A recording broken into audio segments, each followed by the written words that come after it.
भगवते वासुदेवाय। नमस्कार, स्वागत है आपका।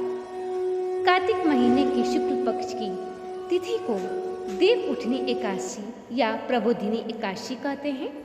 इस दिन भगवान विष्णु 4 महीना की योग निद्रा से जागृत होते हैं, इसलिए इसे देव उठनी एकादशी के नाम से जाना जाता है।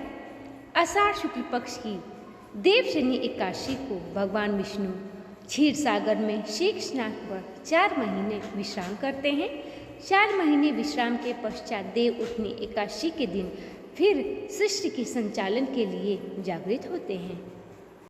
इस दिन जो भक्त श्रद्धापूर्वक एकादशी का व्रत रखते हैं, कथा को सुनते हैं, वे सब पापों से छूटकर भगवान विष्णु के प्रिय बन जाते हैं। कथा के अनुसार एक राज्य में सभी लोग देव उठनी एकादशी का व्रत रखते थे। प्रजा तथा नौकर चाकर से लेकर पशुओं तक को एकादशी के दिन अन्न नहीं दिया जाता था। एक दिन दूसरे राज्य का एक व्यक्ति राजा के पास आकर बोला, महाराज कृपया करके मुझे नौकरी पर रख ले।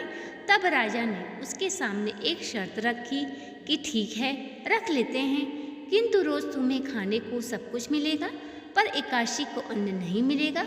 उस व्यक्ति ने उस समय हाँ कर ली, पर एकादशी के दिन जब उसे फलाहार का सामान दिया गया तो राजा के सामने जाकर गिड़गिड़ाने लगा, महाराज इससे मेरा पेट नहीं भरेगा, मैं भूखा ही मर जाऊंगा, मुझे अन्न दे दो। राजा ने उसे शर्त की बात याद दिलाई, पर वह अन्न छोड़ने को राजी नहीं हुआ। तब राजा ने उसे आटा, दाल, चावल आदि दिए और कहा कि इसे गांव के बाहर ले जाकर नदी किनारे भोजन तैयार करना और वहीं पर खाना। जब वह नदी किनारे गया, वहाँ पे भोजन बनाया। जब भोजन बन गया तो भगवान को बुलाने लगा, आओ भगवान भोजन तैयार है। उसके बुलाने पर पीतांबरधार रण किए भगवान चतुर्भुज रूप में आ पहुँचे और प्रेम से उसके साथ भोजन करने लगे। भोजन करके भगवान अंतर्ध्यान हो गए और वह अपने काम पर चला गया।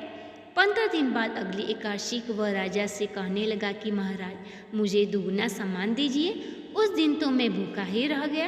राजा ने कारण पूछा तो उसने बताया कि हमारे साथ भगवान भी खाते हैं, इसलिए हम दोनों के लिए ये सामान पूरा नहीं होता।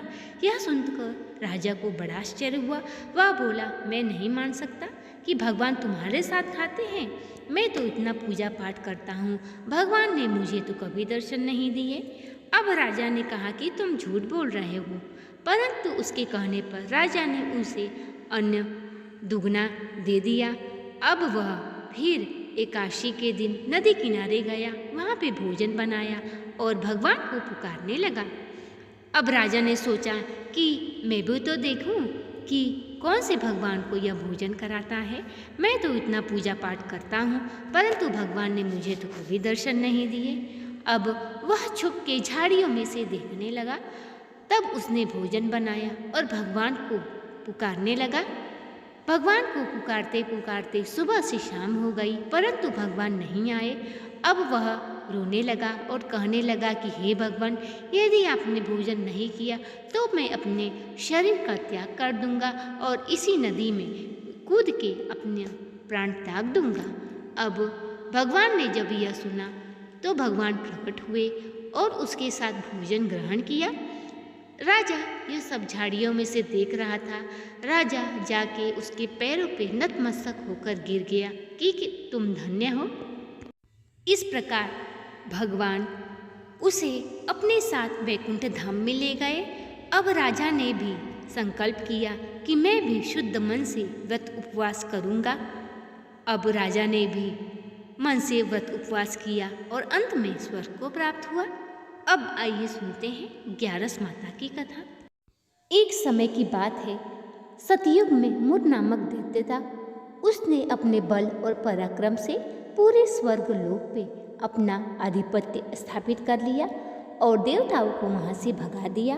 अब देवगण भगवान शिव जी के पास गए और कहने लगे, हे भगवान हमारी रक्षा करें। तब भगवान शिव जी ने कहा कि तुम भगवान विष्णु की शरण में जाओ, वो तुम्हारी अवश्य रक्षा करेंगे। सारे देव लोग भगवान विष्णु जी के शरण में गए। भगवान विष्णु जी ने तब उस राक्षस के साथ युद्ध किया, अपने सुदर्शन चक्र से अनगिनत दैत्यों का वध कर दिया। वध करते वे जब थक गए तो बद्रिका आश्रम में 12 योजन लंबी गुफा में जाकर विश्राम करने लगे।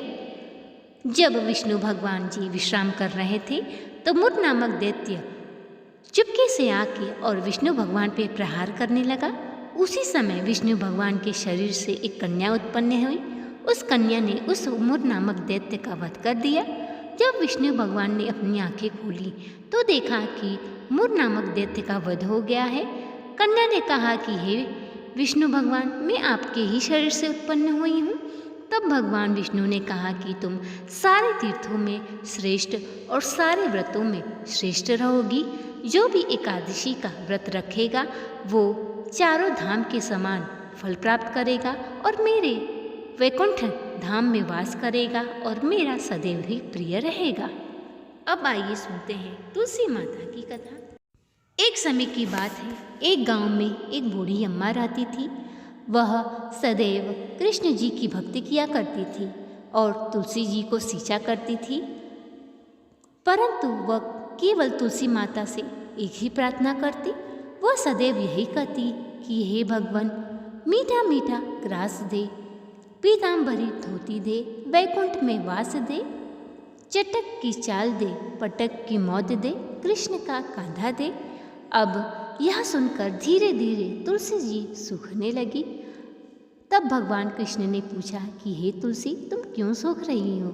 अब तुलसी माता ने कहा कि धरती लोक पे एक बुढ़िया माई आपकी नित्यनेम पूजा करती है और वो सदैव यही कामना करती है कि मीठा मीठा ग्रास दे, पीताम्बरी धोती दे, चटक की चाल दे, पटक की मौत दे, कृष्ण का कांधा दे। तब तुलसी जी ने कहा कि मैं सारी मनोकामना तो पूर्ण कर दूंगी, परंतु कृष्ण जी का कांधा मैं कहाँ से लाऊं? तब कृष्ण जी ने कहा कि कोई बात नहीं, तुम बूढ़ी अम्मा की मनोकामना पूर्ण करो और फिर पहले की तरह हरी भरी हो जाओ। तुलसी माई फिर पहले की समान हरी भरी हो गई। जब बुढ़िया माई का अंत समय आया तो बुढ़िया माई जब मर गई, गांव वाले जब उन्हें अंतिम संस्कार के लिए उठाने लगे तो वो इतनी फूल गई कि कोई उन्हें उठा ही नहीं पाया। अब भगवान बालक रूप में आए और बुढ़िया माई के कान में कहने लगे कि हे बुढ़िया माई, मीठा मीठा ग्रास ले, पीताम्बरी धोती ले, चटक की चाल ले, पटक की मौत ले, वैकुंठ में वास ले और कृष्ण का कांधा ले। यह सुनकर बुढ़िया माई पूर्णतः हल्की हो गई। तो ये थी आज की कथा। वीडियो पसंद आया हो तो चैनल को सब्सक्राइब करें, वीडियो को लाइक और शेयर करें।